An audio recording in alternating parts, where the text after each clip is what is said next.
en el libro en la carta de Santiago, capítulo 4 y verso 1. Aleluya. Vamos a leer entonces, dice, ¿de dónde vienen las guerras y los pleitos entre vosotros? ¿No es de vuestras pasiones las cuales combaten en vuestros miembros?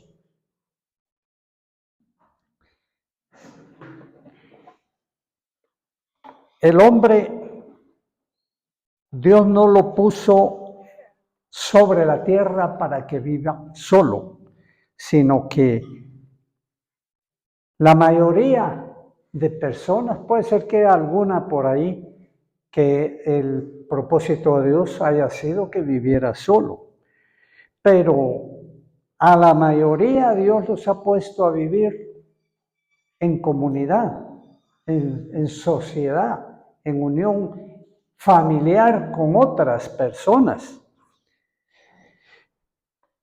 Y no los puso y no nos ha puesto para que nosotros nos mordamos y nos destruyamos unos a otros ahí en medio de esa comunidad donde Dios nos ha puesto.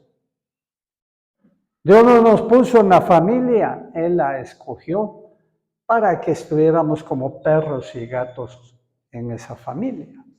Dios no nos puso en una empresa donde trabajemos para que lleguemos maliciosamente a causar divisiones y a romper la concordia, la paz y la unidad en esa empresa. Tampoco Dios no nos puso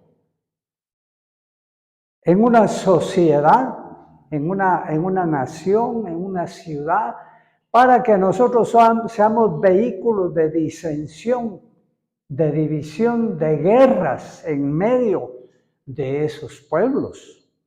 Estos hombres que hacen la guerra en las naciones y de una nación contra otra, creen que están haciendo la voluntad de Dios. Pero si leyeran y pusieran el corazón en la historia, verían cómo Dios ha castigado a todos aquellos que se han ocupado de esas cosas.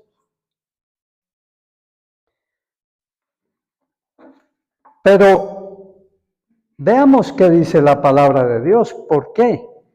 ¿Por qué razón o cuál es la situación? ¿Cuáles son las consecuencias de que haya verdaderamente que entendamos las bendiciones que Dios tiene para aquellos que quieren vivir en concordia, que entienden que aquellas personas que fueron puestas cerca de ellos son para bendición, para trabajar en unidad y para entonces cosechar una bendición de la magnitud que Dios tiene para cada uno. Indudablemente que la bendición es preferible o es mayor para una unidad de varias personas que para una. Dice, pues es mejor que trabajen dos, porque cuando uno cae, dice, el otro lo levanta. Pero si está solo, no hay quien lo levante, por ejemplo, ¿verdad? Y dice también aquí, como leímos, que de dónde vienen las guerras y las pasiones, ¿de dónde son? ¿De dónde vienen las disensiones?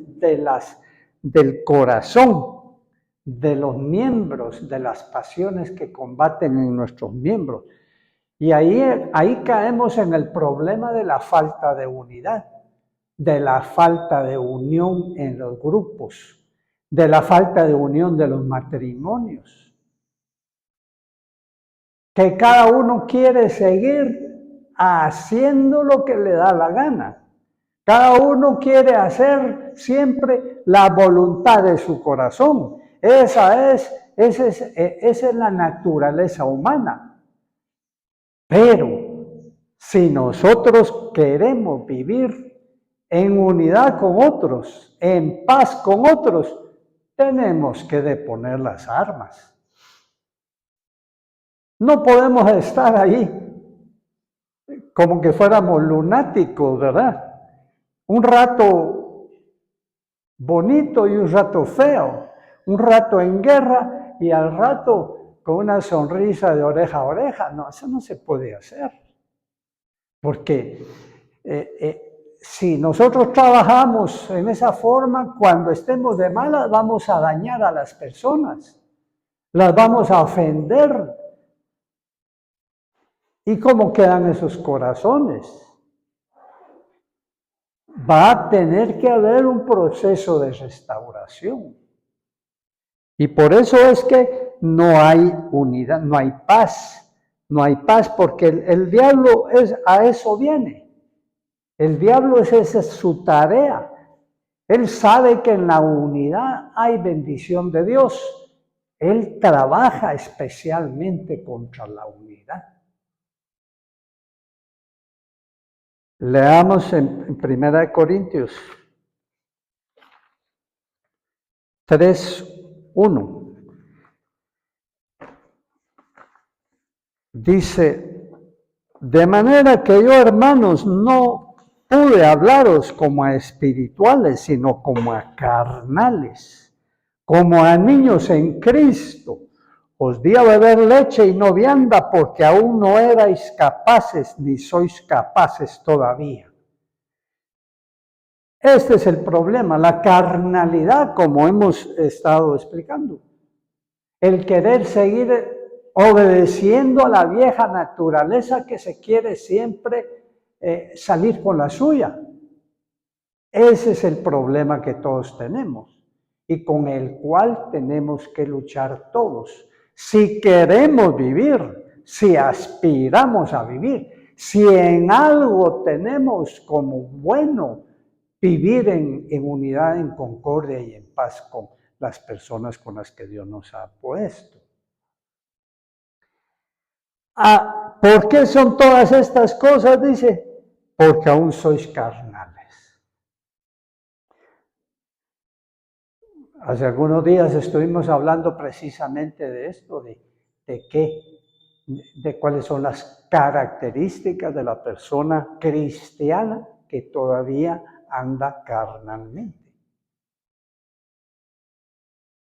Y aquí nos hace ver también la palabra de Dios lo mismo. Quiere decir que el cristiano sí tiene posibilidades de salir de ese círculo vicioso en que el diablo lo ha metido, en que su propia naturaleza lo ha metido. ¿Cómo?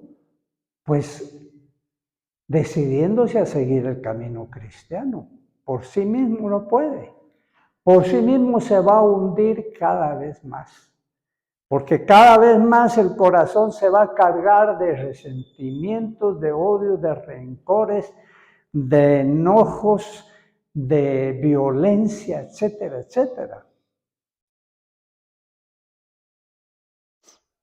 No va a poder salir de ahí, sino que cuando decida caminar el camino espiritual, es decir, sujetarse a Cristo, buscar a Cristo, estar en la presencia de Cristo para que su naturaleza espiritual sea alimentada y fortalecida y pueda salir de allí. De otra manera, olvidémonos de caminar bien, olvidémonos de ser cristianos victoriosos, olvidémonos de vivir en paz con nadie. Porque alguno podría decir, es que en esta familia de mis padres donde Dios me ha puesto, ahí no puedo yo vivir en paz, porque todos son personas que están dedicadas a la guerra, a las divisiones y a las contiendas. Ahí no puedo yo vivir en paz. Cuando yo me case, entonces lo voy a hacer. Y llega al casamiento y se topa con que tampoco ahí lo puede ser. ¿Por qué? Porque es carnal. porque su vida no se pliega a los requerimientos de Dios en el camino espiritual. Y lamentablemente todos hacemos lo mismo, le echamos la culpa a los otros, pero esa es una actitud carnal. Muchos dicen, todos están contra mí. Mejor debería pensar porque están contra él o contra ella, porque todos están, según siente ella o él. Porque lo que sienta, no necesariamente, lo que sienta la persona carnal, no necesariamente es la realidad y es la verdad. Lo más probable que lo que piense y lo que sienta el carnal sea contrario a la voluntad de Dios. Porque el carnal no está de acuerdo con Dios. El carnal no hace conforme a Dios le manda, sino que siempre hace su necedad.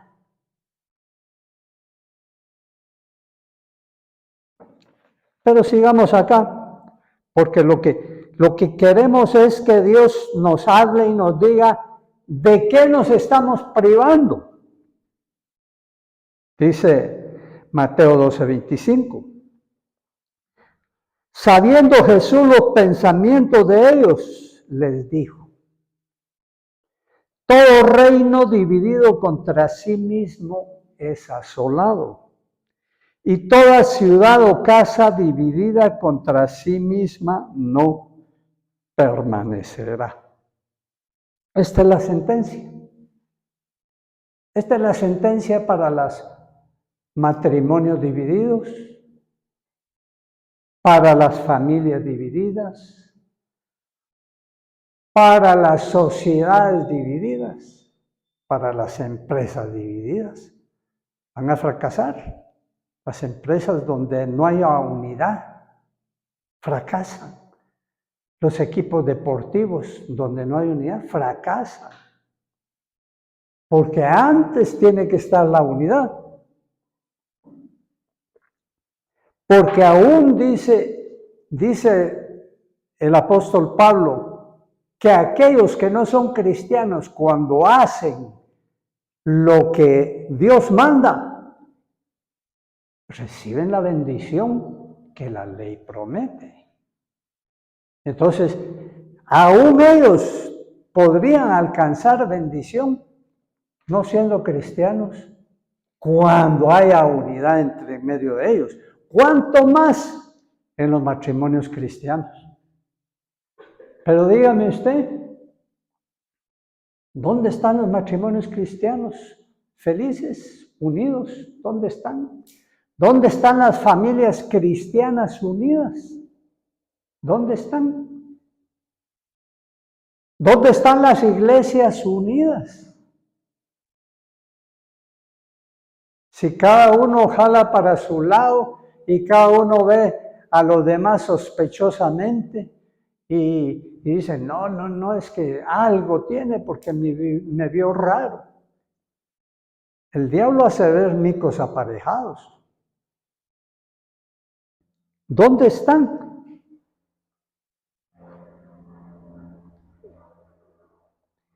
Y la sentencia es que si están divididos no van a permanecer.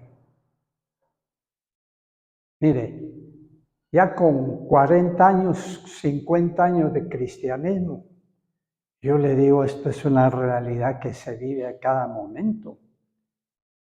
Yo he visto iglesias de bendición, iglesias cristianas, que se disuelven, se diluyen. ¿Por falta de qué? De unidad. Por falta de unidad. Porque esta unidad que Dios quiere que se haga en sus núcleos familiares, matrimoniales o cristianos que Dios ha hecho, no es una unidad humana. Y eso es lo que deberíamos de entender. Que la unidad que Dios quiere que nosotros alcancemos donde Dios nos ha puesto, ¿es una unidad espiritual o no es? unidad.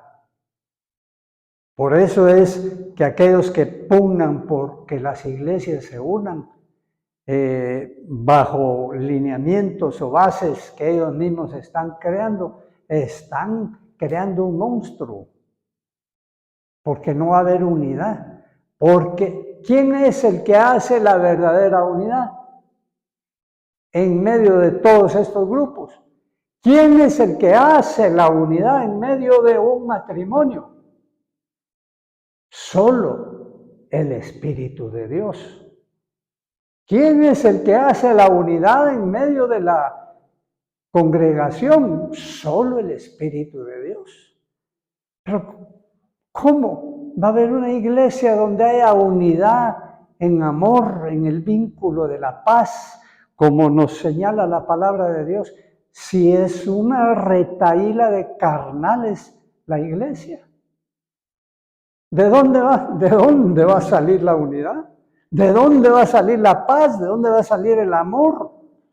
Si cada corazón está como volcán ahí, listo para hacer erupción y reventar en contra de todo lo demás. No va a haber unidad.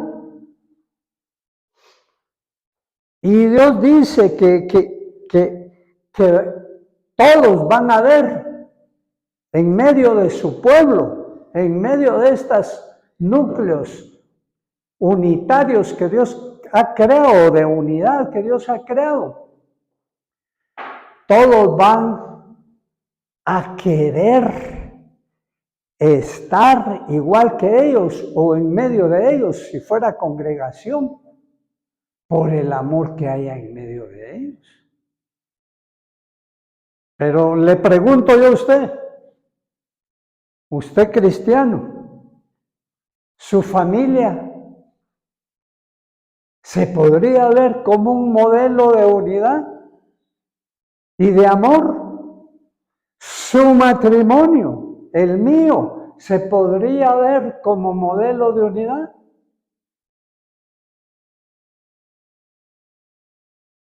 ¿Por qué alguien va a querer tener un matrimonio como el mío entonces, si no es así?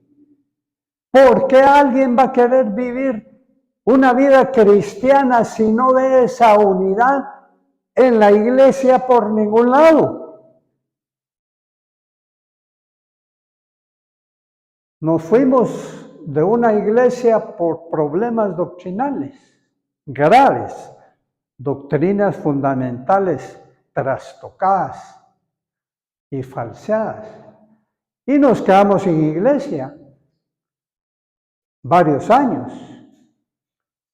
Mi esposa y mis hijos se fueron a una iglesia, grande la iglesia, ya con muchos miembros y aparentemente una buena iglesia.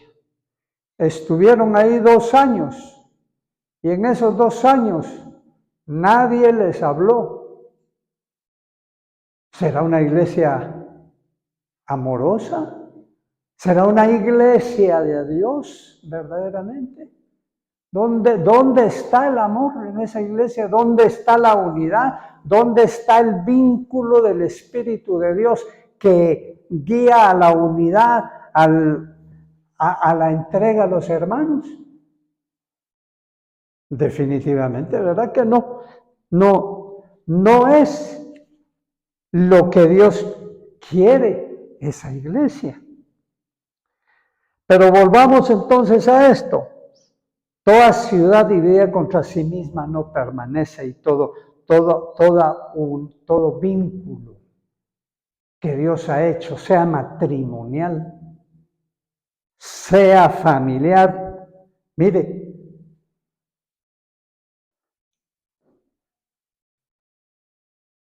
Isaac tenía 2 hijos, Esaú y Jacob. Pero Isaac no tenía unidad con su esposa.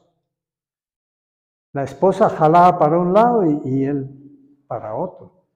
Él era incondicional de Esaú y ella incondicional de Jacob. ¿Por qué tiene que haber eso? Era correcto eso, ¿no? Y cada uno trabajaba entonces así, en pareja, en contra de los otros. ¿Y cómo iba a haber bendición? Hasta que se tuvo que romper la unidad familiar. Y se tuvo que ir Jacob huyendo, porque su hermano lo quería matar. Mire hasta dónde había llegado ese rompimiento de la unidad y del amor en medio de ellos. El mismo Abraham, el padre de la fe, ¿verdad? Tampoco tenía unidad en su matrimonio. Él por un lado y su esposa por otra. Él tratando de encaminarse por el camino que Dios le estaba marcando y ella tratando de cumplir con sus propósitos terrenales, de tener un hijo. Y vea lo que se le ocurrió. Meter en un adulterio a su propio esposo, en una relación ilícita. Por mucho que digan que antes así era y así se podía, ¿qué? La ley de Dios siempre ha sido igual y eso estaba mal.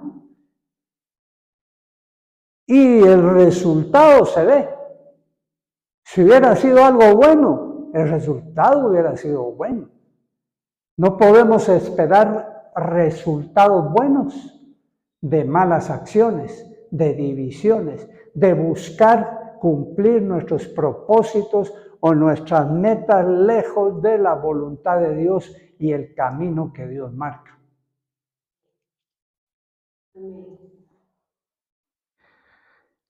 Leemos aquí en Efesios 4:2, dice,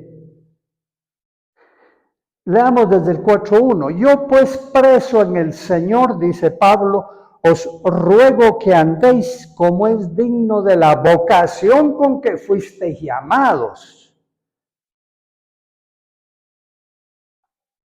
¿Sabía usted que nosotros tenemos una vocación para vivir en familia, en matrimonio, en la congregación cristiana? Tenemos una vocación.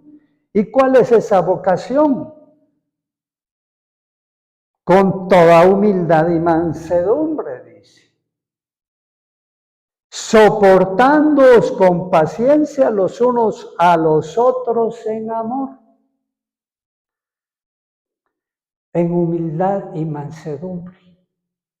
El que no tiene humildad no puede vivir con otros, porque necesita tenerse humildad para relacionarse adecuadamente, amorosamente con nosotros. Un soberbio no puede hacer eso. Soberbio va a estar reventando y puyando y espinando a todos los que tiene a su alrededor.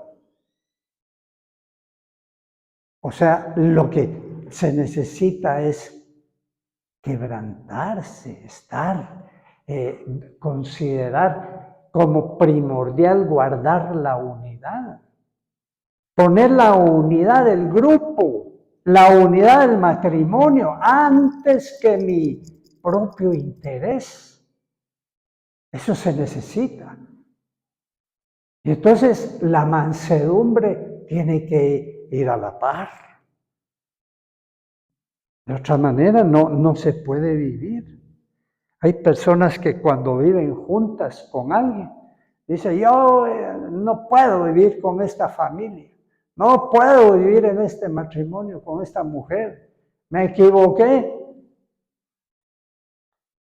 Y entonces se ponen a vivir solos. Y cuando viven solos, están llorando porque están viviendo solos. Qué tristeza vivir solos, no se puede vivir solos. Entonces, ¿realmente qué es? Es el mal del corazón, ¿verdad? Es el mal del corazón. Es la rebeldía del corazón de sujetarse a la vocación con que hemos sido llamados. ¿O no fuimos llamados para esto? Los mismos apóstoles le dijeron al Señor cuando en Samaria no los dejaron entrar: Señor, ¿quieres que llueva fuego? Que hagamos que llueva fuego sobre esta ciudad. El Señor les dijo: ustedes no saben de qué espíritu son. Y nosotros muchas veces, o la mayoría de veces, y especialmente si somos carnales, no sabemos de qué espíritu somos. Del espíritu de mansedumbre, del espíritu de edificación, de espíritu de tolerancia, de espíritu de paz. De eso somos, aunque parezca increíble y difícil. ¿Pero por qué parece difícil e imposible? Porque Pablo dice: si ustedes andan en divisiones y en contiendas, andan como hombres, dice, andan como humanos. O sea que para la naturaleza humana no es extraño eso, pues. No es extraño que seamos enojados, violentos, agresivos, rencorosos, vengativos. Todo eso es nuestra naturaleza. Somos peligrosísimos. Somos de cuidado, cada uno. Cuando nos ponemos en la carne, somos de cuidado. No hay nadie que diga: ay, ese ya nació humilde, ya nació manso. Que los miren en la cuna, despedazando las cunas, ahí tienen 1 año y ya están despedazando las cunas. Y que me digan que nació manso. Entonces dice el Señor aquí, que tenemos esa vocación que tenemos que buscar. O mejor ni nos digamos cristianos. No digamos que somos cristianos. Imagínense que los vecinos nos vean qué clase de matrimonio somos. Mejor calladito. Que no digamos que somos cristianos. Digamos que somos cristianos cuando ya nos decidamos a andar espiritualmente y sujetarnos a Dios, para no ser una vergüenza para nuestro Señor Jesucristo. Dice aquí, seguimos en Efesios 4:2, soportándoos con paciencia los unos a los otros en amor. Soportándoos con paciencia.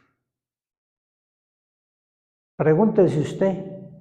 No nos preguntemos qué tan difícil es vivir con el esposo, con la esposa que le pusieron a usted. ¿Qué tan difícil? No se pregunte. ¿Qué tan difícil es vivir con la familia donde Dios lo puso? ¿Qué tan difícil es vivir con esos hermanos cristianos que se dicen cristianos, decimos? ¿Qué tan difícil es vivir con ellos? No nos preguntemos eso. Preguntémonos, ¿qué tan difícil es que todas estas pobres personas que Dios las ha puesto cerca de nosotros, qué tan difícil es para ellos vivir con nosotros? Eso es lo que nos tenemos que preguntar. Bajarnos de ese macho viejo que decimos que es nuestro caballo blanco, donde estamos subidos soberbiamente, y preguntarnos una vez, ¿qué tan difícil es vivir conmigo? ¿Y por qué?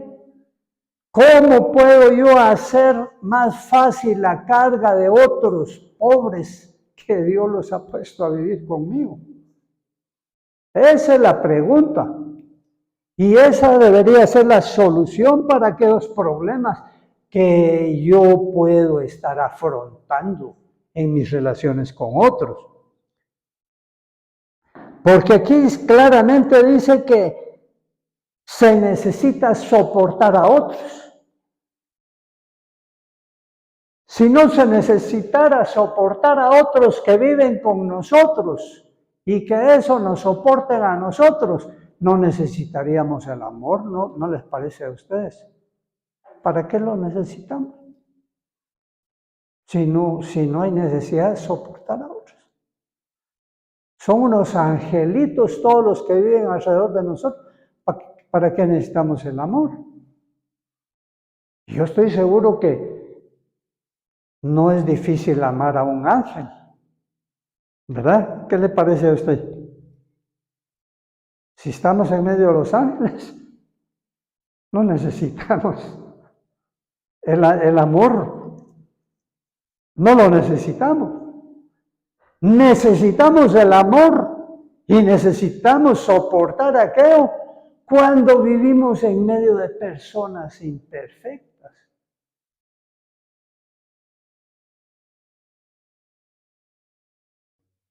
¿Y quién no es imperfecto? ¿Y cómo es posible que algunos actuamos como que fuéramos perfectos porque no toleramos a otros? Yo no aguanto a esta raza.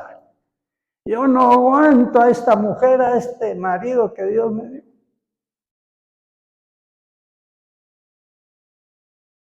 Pareciéramos perfectos cuando nos ponemos en ese plano. El Señor Jesucristo fue el único que pudo decir eso. Cuando Él dijo, ¿hasta cuándo tengo que estar en medio de vosotros?